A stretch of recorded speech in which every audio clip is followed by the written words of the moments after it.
Good morning, everybody. It's Miss Diane from Ag in the Classroom again.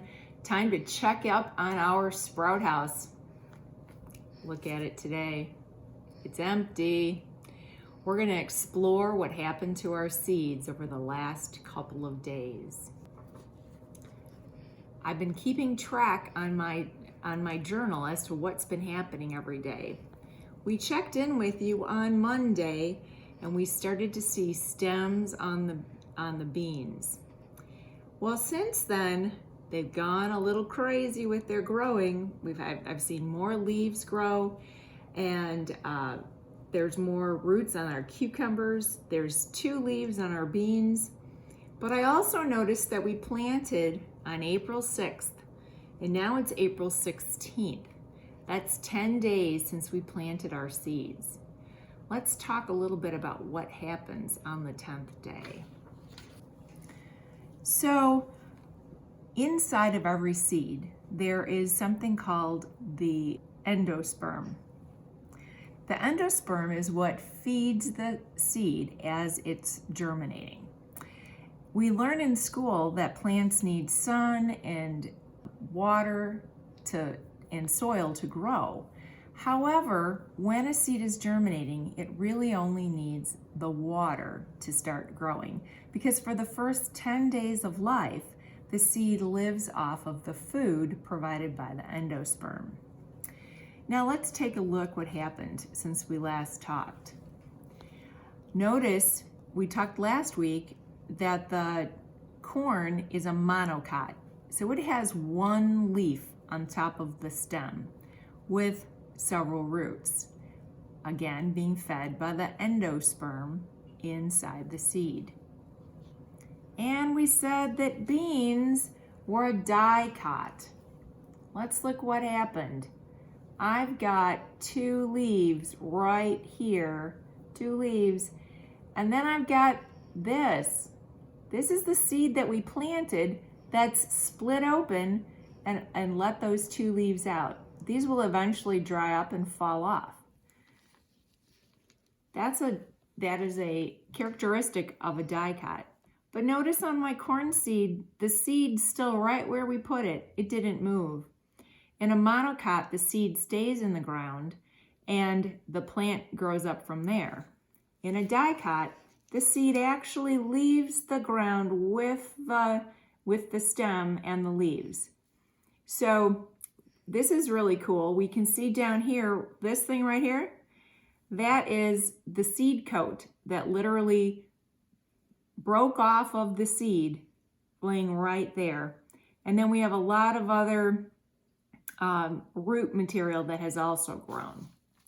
Now let's check up on our little cucumber. He's growing quite slowly. However, we do have a lot more roots than we had earlier in the week. Cucumbers tend to grow kind of slowly. So I'm actually going to put my cucumber back into my sprout house today and give it a little bit more tender loving care for a few more days to see if we can get it to grow a little bit bigger before we transplant it.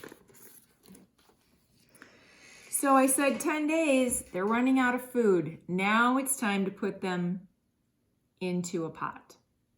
So I have a biodegradable pot that I'm going to put it into, along with some potting soil. Potting soil can be purchased at any sort of a big box store, and it usually has some extra fertilizer for that plant inside.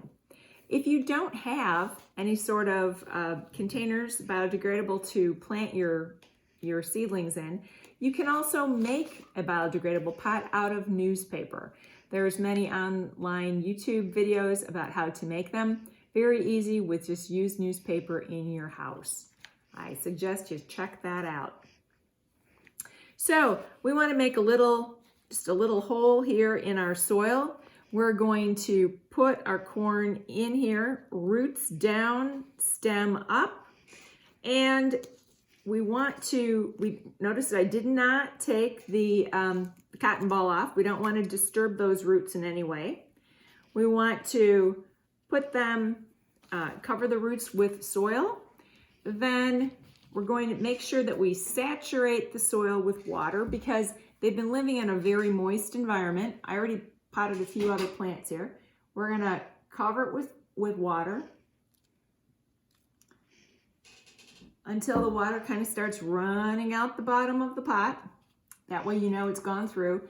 And then I also suggest maybe you could use a mister and moisten the top of that soil and the plant a little bit because it's used to being in that warm environment. We're going to do the same thing for our green bean. Make a little hole. We're going to pick up the whole thing, put it into the pot, and cover it up with some soil. Same thing, you're going to want to water it and mist it with some water. Now we're going to put this in a warm spot. They're not ready to go outside yet. Where we live, we could snow tonight. These plants need to be treated like a baby because that's exactly what they are. We're going to keep them warm and put it back in a warm, sunny spot, give it protection, keep it out of any sort of a wind, and we're going to watch to see what happens on our next video to see how much bigger they've grown. I think we'll measure them and see how much height they're going to gain in the next few days. So good luck with your sprout houses, and we'll see you next time. Bye.